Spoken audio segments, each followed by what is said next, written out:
Rick Spielman and the Minnesota Vikings proved that they are part of the not effing around crew as they made a big time blockbuster deal for Jaguars edge rusher Yannick Ngakoue. So here are the top 5 Vikings impacted by said trade. Let's talk about that today. So number 1, pretty obvious, IFEADI ODENIGBO, and IFEADI may not be thrilled. So he tweeted this out this morning: fool's gold. Right, so TBD there. Because if Danielle is fully ready to go, even though Danielle, it sounds like he's not going to be practicing today, so his 12 straight practices missed. Hopefully, it is just precautionary. But if Danielle is good to go, he and Yannick are obviously going to be your starting edge rushers. But I don't think it impacts IFEADI as much as you may think, because IFEADI had come in. He had been the de facto replacement for Everson Griffin, who they let go to Dallas. By the way, if you're Everson looking at the Vikings bringing in Yannick's contract, even though they're reworking it, and you're like, I got 1 year, $6 million from Dallas, be a little bit pissed. But so IFEADI was going to be your prospective starter opposite Danielle Hunter. Paid his dues, be revved up, ready to go, and he's been phenomenal at the right defensive end spot. But IFEADI still will get his snaps. He'll be rotating in on the edge. Also, no, I talk about this, but if Danielle misses part of the season, especially to begin, IFEADI's going to play, as well as, since it is 2 weeks before the first game, September 13th, historic US Bank Stadium, it is possible that Yannick is rotated in slowly because he's learning the defense as well, even though, hey, part of it is like, hey, go get the quarterback. As well as, so Yannick hasn't participated in any OTAs with the Jaguars, obviously because of COVID, and 0 training camp. So even though sure, Yannick's been in amazing physical peak shape and he's been training, there is a difference between training shape and playing shape. So you want to take it a little bit slow, make sure you don't have any soft tissue injuries, any pulled hamstrings, all of that stuff. So I think that IFEADI is still going to get his significant share of snaps, but also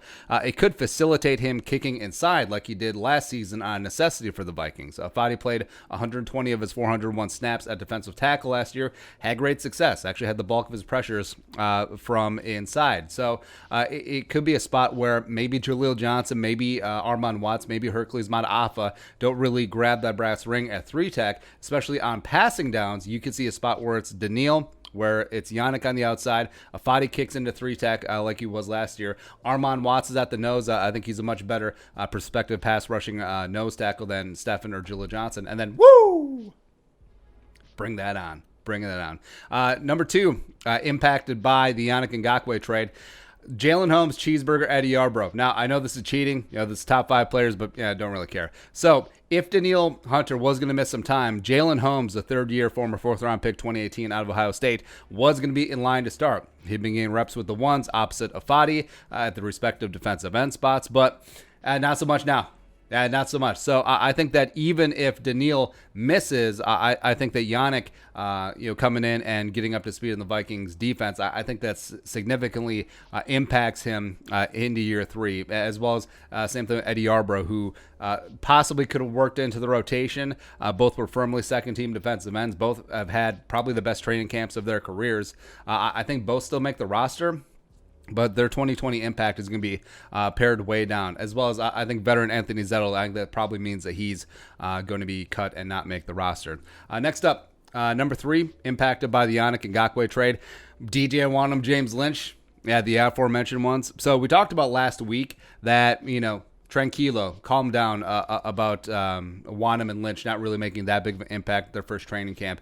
Give it time. B-Rob, Everson, Danielle, IFEADI, they all had to pay their dues. But I don't know right now. So right now, I think that we talked about last week, it was a possibility that one of them may not make the 53 and the Vikings may try to sneak on their practice squad. But now, I think it may be both. It's probably likely that they keep one, but I think the possibility of keeping both, I think that ship has sailed. Obviously love the future. Obviously still believe in both in due time.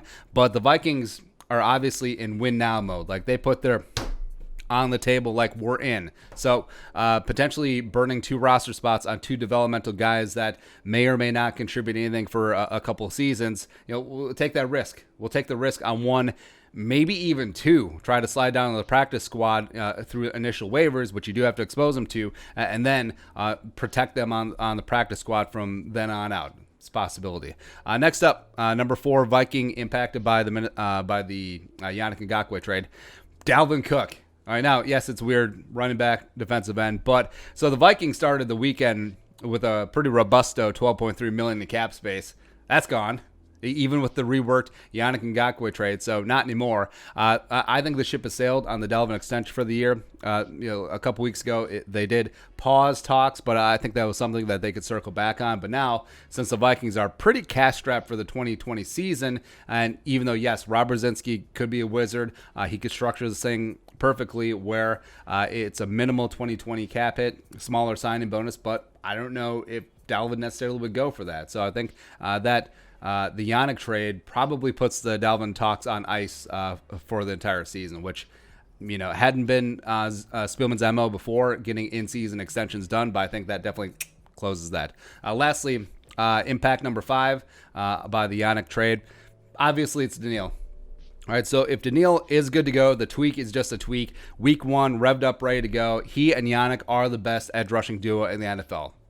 Hands down, end of conversation. And throw in IFEADI, the best pass rushing trio in the league for sure, but also future-wise. So we're still waiting on the full details of the reworking of the Yannick deal. So he was due to make $17+ million on the Jaguars franchise tag. It's going to be a lower number than that. I don't think it's an extension, or they can't technically extend him. But anyways, but if Yannick stays, all of a sudden you have Yannick making 17 plus, the guy who's made 1 Pro Bowl, been kind of meh the last 2 seasons. Then you have Danielle Hunter, who's the best edge rusher in the league for my money, making 14.4 per year.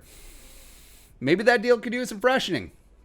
It's possible. As well as if the Vikings do extend Yannick long term and they do give him 17-18 million per season, which is the apex of the edge rusher money, I don't know if you can do that and keep Danielle on his deal, even though Hunter hasn't really been vocal about wanting all that money. I think it's just there would be such a chasm in terms of respect. And yes, in the NFL, money does translate into respect of Yannick, who is on the come up for sure, extremely talented. And then you have Danielle, but then the money-wise, it's Yannick up here and then it's Danielle down here. All right, so I think that would be something that need to be rectified. But also, man, if they can keep those two together, as well as you have IFEADI in there, and then Lynch and WONNUM actually do something, it's amazing. It's amazing, man.